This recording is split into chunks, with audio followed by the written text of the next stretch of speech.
Project અવકાશ propulsion, ગુરુત્વાકર્ષણ અને નિયંત્રિત ઉતરાણના મૂળભૂત સિદ્ધાંતો દર્શાવે છે. રોકેટો ન્યૂટનના ગતિના ત્રીજા નિયમ પર કાર્ય કરે છે, જેમાં થ્રસ્ટ ઉત્પન્ન થાય છે અને અવકાશયાનને ચંદ્રની ગતિ મળે છે. હવે આપણે ચંદ્રયાન-3ની કાર્ય પદ્ધતિ જાણીએ.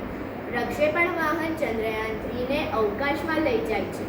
અવકાશયાન પ્રોપલ્શન સિસ્ટમથી આગળ વધે છે. તે ચંદ્રની કક્ષામાં પ્રવેશ કરે છે અને ધીમે ધીમે તેની ગતિ ઓછી થાય છે અને ઊંચાઈ પણ ઓછી થાય છે.